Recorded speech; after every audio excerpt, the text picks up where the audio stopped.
Hello dear students, আজ আমরা আলোচনা করব একটা গুরুত্বপূর্ণ বিষয়। তোমরা দেখতে পাচ্ছ যে আমরা WBHRBর যারা সিলেক্টেড হয়েছে পরবর্তী ক্ষেত্রে যাদের পুলিশি ভেরিফিকেশনস হবে, সম্পূর্ণ বিষয়টা নিয়ে আমরা আলোচনা করব। এই পুলিশি ভেরিফিকেশনস ঠিকঠাকভাবে যদি না হয় তাহলে কিন্তু যে ক্যান্ডিডেট এখানে সিলেক্টেড হয়েছে তার চাকরি কিন্তু এক্ষেত্রে নাও হতে পারে। অর্থাৎ পুলিশি ভেরিফিকেশনটা খুব একটা গুরুত্বপূর্ণ বিষয় এবং অবশ্যই এটা কিন্তু তোমাদের প্রত্যেককে করাতে হবে।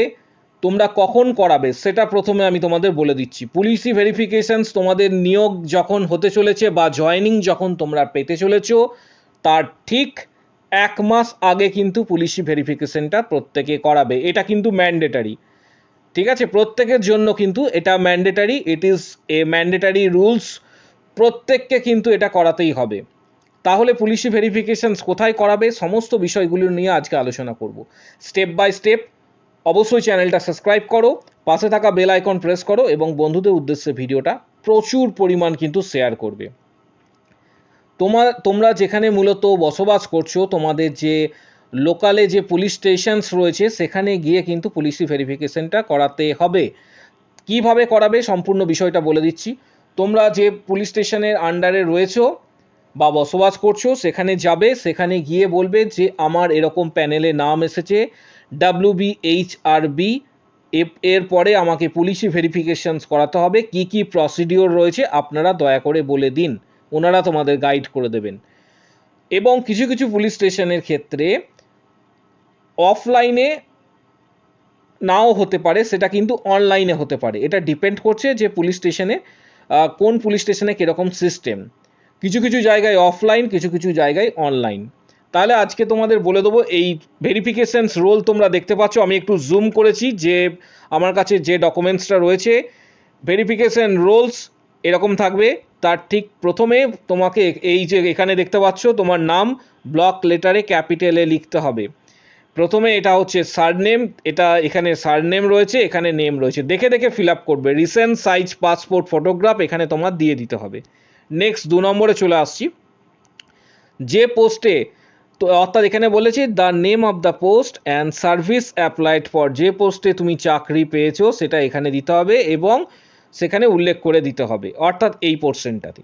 নেক্সট হচ্ছে 3 নম্বরে প্রেজেন্ট অ্যাড্রেস। ভালোভাবে 3 নম্বরটা শুনে নেবে, 3 নম্বরটা ভালোভাবে শুনবে কারণ এখানে তাড়াহুড়ো করবে না।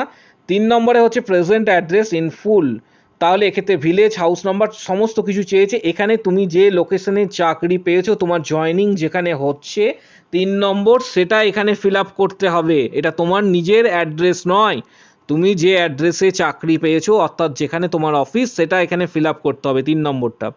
এবার চলে আসছি 4 নম্বরে। 4 নম্বরে তোমার এক্ষেত্রে তুমি যেখানে বসবাস করছো তোমার অ্যাড্রেস পুরোটা এখানে দিতে হবে। এই 4 নম্বরে পুরোটাই কিন্তু তোমার অ্যাড্রেস দিয়ে দিতে হবে। এবার 5 নম্বরে আসবো। 5 নম্বরে বলেছে particulars of places where you have reside for more than 1 year during the preceding 5 year. অর্থাৎ তুমি যদি কর্মসূত্রে যে কোনো জায়গাতেই বসবাস করো, এক্ষেত্রে বলেছে মোর দ্যান 1 ইয়ার, তাহলে তুমি সেখানে কখন থেকে কখন বসবাস করেছো, ফ্রম টু এটা ডেট দিতে হবে এবং তার অ্যাড্রেস এখানে দিয়ে দিতে হবে। তোমার কর্মসূত্রে তুমি যে জায়গায় বসবাস করেছো লাস্ট 5 ইয়ার্স তার ডিটেলসটা এখানে প্রত্যেকের ক্ষেত্রে কিন্তু দিতে হবে এই পোর্শনে, অর্থাৎ 5 নম্বর জায়গাটাই। এবার 6 নম্বরে চলে আসছি। 6 নম্বরটাও কিন্তু গুরুত্বপূর্ণ। 6 নম্বর যেটা দেখতে পাচ্ছ তোমার এক্ষেত্রে তোমার ফাদার্সের পুরো ডিটেলস এখানে দিতে হবে। ফাদার্স নেম, আমি জায়গাগুলো মেনশন করে দিচ্ছি। ফাদার্স নেম, তারপর হচ্ছে প্রেজেন্ট পোস্টাল অ্যাড্রেস ফাদার্সের, তারপরে হচ্ছে পার্মানেন্ট হোম অ্যাড্রেস, তারপর প্রফেশন, তোমার বাবা যদি এক্ষেত্রে জব করেন তাহলে এখানে সার্ভিস লিখতে হবে, বিজনেসম্যান হলে বিজনেসম্যান, এবং তারপরে বলা রয়েছে ইফ এনি সার্ভিস গিভ, যদি কোনো জায়গায় জব করেন তার ডেজিগনেশনস এবং অফিসিয়াল অ্যাড্রেস পুরোটা দিতে হবে তোমার বাবার ক্ষেত্রে, এই 6 নম্বর যে কালামটা রয়েছে। নেক্সট চলে আসছি 7 নম্বরের জায়গাটা। 7 নম্বরের জায়গাটা এক্ষেত্রে বলা হয়েছে যে ন্যাশনালিটি, তোমার বাবার কি ন্যাশনালিটি, ফাদার্সের, মাদার্স, হাজব্যান্ড থাকলে হাজব্যান্ড, ওয়াইফ থাকলে ওয়াইফ। তারপর এখানে বলা হয়েছে এক্স্যাক্ট ডেট অফ বার্থ, তোমার জন্ম তারিখ এখানে বসাতে হবে। তার পরবর্তী ক্ষেত্রে এক্ষেত্রে বলা রয়েছে যে তোমার আরেকটা বিষয়, সেটা হচ্ছে প্রেজেন্ট এজ তোমরা ক্যালকুলেশনস করে নেবে। তারপর হচ্ছে এজ তো ম্যাট্রিকুলেশনস, অর্থাৎ তোমার মাধ্যমিক পরীক্ষা কবে দিয়েছো। তারপর place of birth police stations, অর্থাৎ তোমার জন্ম যেখানে হয়েছিল সেখানে কোন লোকেশনস, পুলিশ স্টেশন কোথায়, ডিস্ট্রিক্ট কি, স্টেট কি, সব কিছু এখানে ডিটেলস দিতে হবে। District and state to which you belong, অর্থাৎ কোন ডিস্ট্রিক্ট থেকে বিলং করছো সেটাও তোমাকে কিন্তু দিতে হবে। 9 নম্বর, এই বিষয়গুলি প্রত্যেকটা তোমরা পুলিশ স্টেশনেও জেনে নিতে পারবে, যে যারা ইনচার্জে থাকবেন তাদের কাছ থেকে তোমরা জেনে নেবে। নেক্সট চলে আসছি, নেক্সট 9 নম্বর পর্যন্ত আমি তোমাদের বলে দিলাম। 10 নম্বর বলেছে যে তোমার স্টেট ইওর রিলিজিয়ান, অর্থাৎ এক্ষেত্রে তোমার রিলিজিয়ান এক্ষেত্রে এটা লিখতে হবে। তারপর এক্ষেত্রে বলা রয়েছে যে তুমি যদি কোনো শিডিউল কাস্ট বা শিডিউল টাইপ ওবিসি থেকে বিলং করো তাহলে ইয়েস বা নো এখানে লিখতে হবে। নেক্সট 11 নম্বরটা গুরুত্বপূর্ণ, education qualification showing place of education which year in school or colleges, অর্থাৎ তোমার এখানে এডুকেশন কোয়ালিফিকেশনের ডিটেলসগুলো তোমাদের দিতে হবে। কোন কোন এক্সামিনেশন 11 নম্বরে পাস করেছো তার ডিটেলস তোমাকে কিন্তু সম্পূর্ণ এক্ষেত্রে দিতে হবে। এই 12 নম্বর কালামে তুমি যে জায়গায় কর্মরত ছিলে প্রিভিয়াস, সেই তোমার ট্র্যাক রেকর্ড, যে কোনো জায়গাতে যে জায়গায় তুমি কর্মরত ছিলে তার পুরো এখানে ডিটেলস দিতে হবে। কারণ এটাই এখানে বলা রয়েছে যে জায়গায় কর্মরত ছিলে তোমার ডেজিগনেশনস কত থেকে কোন ইয়ার পর্যন্ত কাজ করেছো, ফুল অ্যাড্রেস সম্পূর্ণ এখানে কিন্তু বৃত্তান্ত তোমাকে দিয়ে দিতে হবে। এটা 12 নম্বর কালামে। নেক্সট 13 নম্বর কালামে চলে আসবো। 13 নম্বরটা খুবই গুরুত্বপূর্ণ, জায়গাটা একটু বুঝে নেবে। 13 নম্বরটা এখানে বলা হয়েছে যে have you ever been convicted by court case, তোমার নামে যদি কোনো কোর্ট কেস থাকে সেটা কিন্তু এখানে দিতে হবে, এবং কেসের ফাইল নাম্বার কত, এবং যদি কোনো এফআইআর থাকে সেটাও কিন্তু এখানে লিখতে হবে।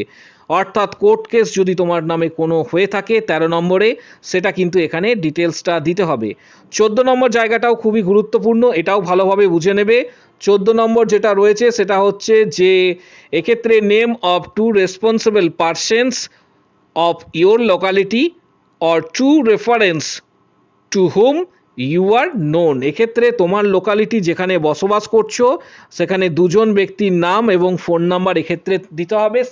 পুলিশি ভেরিফিকেশনে ওনাদেরকেও কিন্তু ফোন করে জিজ্ঞাসা করা হতে পারে যে তোমাকে চেনে কিনা, এবং এমন ব্যক্তির এক্ষেত্রে তোমার হচ্ছে এখানে পরিচয় দেবে যার ফোন কিন্তু 24 ঘন্টায় খোলা থাকে, যে কোনো সময়ে ফোন যেতে পারে, এবং ভেরিফিকেশনের সময় উনি যেন বলেন যে তোমাকে অ্যাজ এ পার্সন ভালোভাবে চেনে। অর্থাৎ উনি যদি ডিনাইড করে দেন, কোনো কারণে উনি যদি ডিনাইড করেন, তাহলে তোমার পুলিশ ভেরিফিকেশন কিন্তু ক্যান্সেল হয়ে যাবে। অর্থাৎ এমন কোনো রেসপন্সিবল দায়িত্ববান পার্সনকে চুজ করবে তোমার এলাকায়, যিনি তোমাকে প্রত্যক্ষভাবে চেনেন, জানেন, এবং তার ফোন অবশ্যই ফোন নাম্বার যেন খোলা থাকে 24 ঘন্টা, যে কোনো সময় ওনারা পুলিশ ভেরিফিকেশনস করতে পারেন। তারপরে ঠিক নিচে দেখতে পাচ্ছ এখানে তোমার হচ্ছে এখানে সিগনেচার, তোমাকে সিগনেচার করতে হবে, ডেট দিতে হবে, সিগনেচার করতে হবে। তারপরে নেক্সট স্টেপ হচ্ছে তোমরা দেখতে পাচ্ছ যে এখানে তোমাকে সিগনেচার করতে হবে, সিল, এবং এক্ষেত্রে তোমার সিগনেচার চাই, ডেট, প্লেস এখানে দিয়ে দিতে হবে। তারপরে নিচের যে পোর্শনটা রয়েছে এটাও কিন্তু গুরুত্বপূর্ণ, পোর্শনটা যেটা রয়েছে ভালোভাবে শুনে নাও। ঠিক তার নিচের দিকে যে পোর্শনটা তোমার এখানে certificate to sign by gazetted officer, এই জায়গাটা আমি একটু হাইলাইট করে দিচ্ছি, এই জায়গাটা তোমরা একটু দেখে নেবে। এই জায়গাটা তাকেই সিল এবং সিগনেচার করাবে যিনি গেজেটেড অফিসার। গেজেটেড অফিসার কারা এই সম্পর্কে আমি আর তোমাদের বিশেষ কিছু বলছি না। WBCS অফিসার বা যারা গভর্নমেন্টে হায়ার র্যাঙ্কে রয়েছেন তাদেরকে দিয়ে এটা কিন্তু সিল এবং সিগনেচার করাতে হবে, তোমরা দেখতে পাচ্ছ। এবং এখানে পরিষ্কারভাবে যিনি সিগনেচার করবেন তার ডেজিগনেশন সেখানে যেন লেখা থাকে, প্লেস, ডেট, এবং এখানে তোমার নাম দিয়ে এটা সিল সিগনেচার করতে হবে। গেজেটেড অফিসার দিয়ে কিন্তু বারবার বলে দিচ্ছি, গেজেটেড অফিসার দিয়ে সিল সিগনেচার করাতে হবে। সেক্ষেত্রে গেজেটার অফিসার WBCS অফিসার হতে পারে আইদার, বা আদার্স কোনো পার্সনও হতে পারে যারা গেজেটেড অফিসার র্যাঙ্কে রয়েছেন, তারা এখানে সিল সিগনেচার করতে পারেন। তবে অবশ্যই যেন এটা গেজেটেড অফিসার হয়, বিষয়টা যেন তোমাদের মাথার মধ্যে ঢুকিয়ে নেবে প্রত্যেকে, যেন গেজেটেড অফিসারই উনি হয়ে থাকেন। এবার নেক্সট জায়গায় চলে আস। এবার নেক্সট তোমাদের বলছি আরও কিছু ডকুমেন্টস তোমাদের লাগবে, যেমন হচ্ছে তোমার মাধ্যমিকের অ্যাডমিট কার্ড, মাধ্যমিকের রেজাল্ট, উচ্চ মাধ্যমিকের রেজাল্ট, সার্টিফিকেট। তার পরবর্তী ক্ষেত্রে তোমাদের আরও লাগবে, সেটা হচ্ছে GNM এর সার্টিফিকেট এবং রেজাল্ট, BSc হলে BSc সার্টিফিকেট এবং রেজাল্ট, রেসিপ্রোকাল রেজিস্ট্রেশন বা রেজিস্ট্রেশনস যেটা যার ক্ষেত্রে প্রযোজ্য, তারপর ভোটার কার্ড, আধার কার্ড বা প্যান কার্ড, এগুলোর মধ্যে অবশ্যই আধার ভোটারটা চুজ করবে, এবং তোমার জয়নিং লেটার, পোস্টিং লেটার, অর্থাৎ পোস্টিং যে অর্ডারটা রয়েছে পোস্টিং অর্ডার এবং জয়নিং লেটার, এবং তার সাথে সাথে তোমাদের দরকার তোমার ভোটার কার্ডের প্রেজেন্ট 2023-24 সেশনে যেখানে নাম রয়েছে সেই পেজটা তোমাকে শো করতে হবে, অর্থাৎ ভোটার কার্ডে 2023-24 সেশনে যেখানে নাম রয়েছে সেটা কিন্তু তোমাকে শো করতে হবে। এই সমস্ত ডকুমেন্টস রেডি রাখবে এবং 6 copy passport size colour photograph ready রাখতে হবে প্রত্যেকের ক্ষেত্রে যারা ভেরিফিকেশনে অংশগ্রহণ করবে।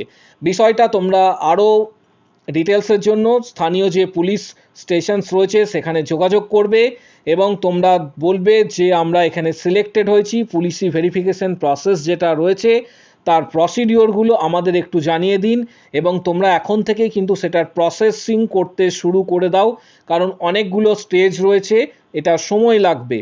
তাই তোমরা এক্ষেত্রে আর মোটামুটি 5-6 দিন পর থেকে প্রসেসিং করতে শুরু করে দাও। নিজ নিজ পুলিশ স্টেশনে গিয়ে ওনারা তোমাদের গাইড করে দেবেন যে কি কি প্রসেস রয়েছে এবং কোথায় সাবমিট করতে হবে, কোন ফর্ম ফিল আপ করতে হবে, অনলাইনে করবে না অফলাইনের সমস্ত প্রসিডিওরটা ওনারা তোমাদের অবশ্যই গাইড করে দেবেন। অবশ্যই ভিডিওটা সাবস্ক্রাইব যেটা আছে প্রচুর শেয়ার করো, চ্যানেলটা সাবস্ক্রাইব করো, পাশে থাকা বেল আইকন প্রেস করো এবং বন্ধুদের উদ্দেশ্যে এই ভিডিওটা প্রচুর পরিমাণ কিন্তু শেয়ার করবে ভিডিওটা, এবং ভিডিওটা অবশ্যই একটা লাইক দেবে, চ্যানেলটা সাবস্ক্রাইব করো এবং ভিডিওটা প্রত্যেকের কাছে কিন্তু বলছি শেয়ার করতে হবে।